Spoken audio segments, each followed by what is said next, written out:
Well, this is it. I am at Skydive Chicago, and I'm gonna skydive today.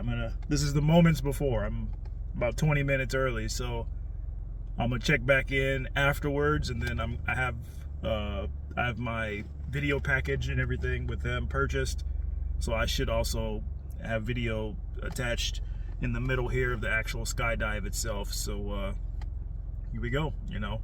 I'm here, so I'm committed. That's actually the third time that I've been here. The past two times I've come here to actually do the dive, to actually jump out, and I'll be doing it tandem. Weather ended up preventing me from doing so. So I've actually had to go through this anticipation now 3 times. So if I don't dive today, I don't know, I might just die of anticipation poisoning.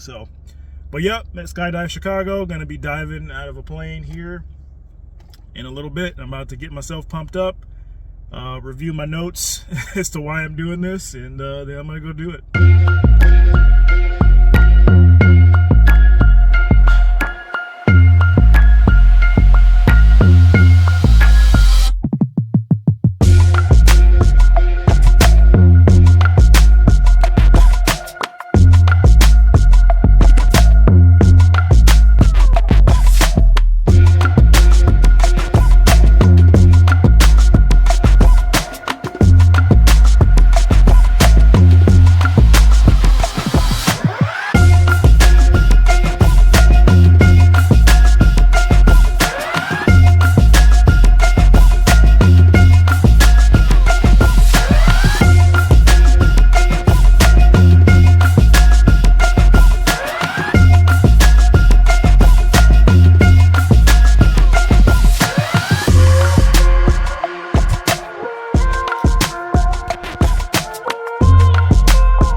So it's been a few days since I jumped out of the plane and did my first ever skydive experience. And I actually just want to integrate my insights and my thoughts about the experience, how it made me feel, if anything changed, any kind of spiritual, deep consciousness insights, things like that will be useful on my channel, which focuses a lot on consciousness in general.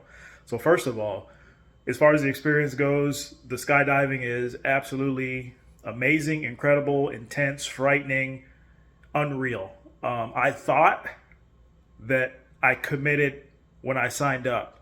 And then I thought I committed when I showed up at the facility 3 times, I might add. And then I thought I committed when I put the suit on. And then I thought I committed when I got on the plane. But I was not truly committed until I was nose diving back down to earth.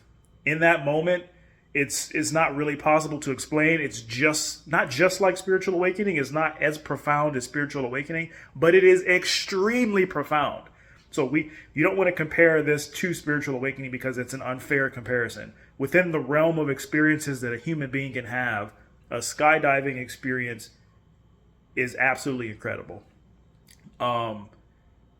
You look up as you're falling and you just see the world around you sort of like moving. It's like you're in a tunnel. It feels like you're in a tunnel and you're falling. And this experience just completely wakes up the soul. It really wakes up the ego, which we focus a lot on in consciousness work as well. All right, I got distracted. So I have to stitch this part on there. So another part I want to mention is gravity. So we talk about in consciousness work this idea of surrender and this idea of limitation. So as God, as an embodied human being that God is imagining into existence, which is you and me, in order for it to experience life at all, it can't stay in its unlimited and powerful form that God is. It has to break off and become you in order to do fun things like skydive. But also in that is this recognition. As I was falling, I noticed, wow, like this is only possible for me to even enjoy this experience, to be exhilarated by it, to be frightened by it, because I'm limited as a human. So in it's experiences like this that show you how limitations actually help form the experience of life.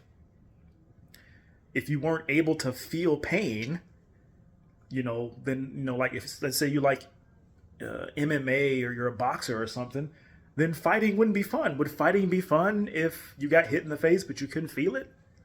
Right? We need the limitations as well. Gravity is a representation of a force that you can't change. It's another part of surrender and limitation. I don't have wings and I can't fly, and gravity is going to pull me down regardless of my beliefs, regardless of what I want, regardless if I kick and scream, regardless if I like it, regardless if I like it or if I hate it.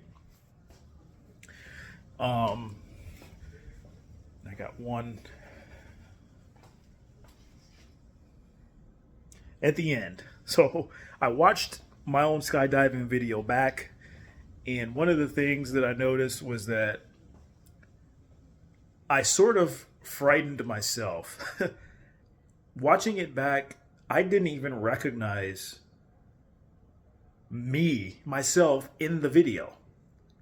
I couldn't believe that I was watching myself pay money and then show up and then suit up and then fly up and then skydive. It's like, who is this man?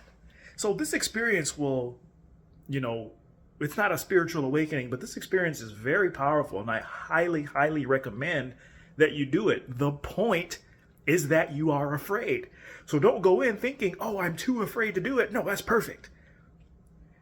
That's the sign right there. The fear itself, that's exactly the sign. See, we have a incorrect relationship to fear. Fear isn't there so that we don't experience things, especially in the context of a controlled environment like a skydive, which is somewhat limited and not completely controlled.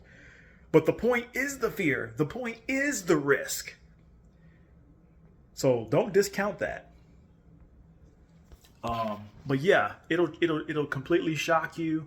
It'll completely change you, and you won't even recognize yourself after the experience. And to me, that's the most beautiful thing. It created very profound union with myself, this skydive, especially watching the video back and just recognizing like, wow, I can't believe I did that. And this was my mindset to do it. My mindset was just, I'm going to pay, and then I'm going to, strap myself to another dude, and then I'm going to let him throw us out of a plane. And then you just go do it. And that's how you face your fears. It's not about necessarily getting over the fear. It's about chasing it and making that counterintuitive move that is jumping out of a plane.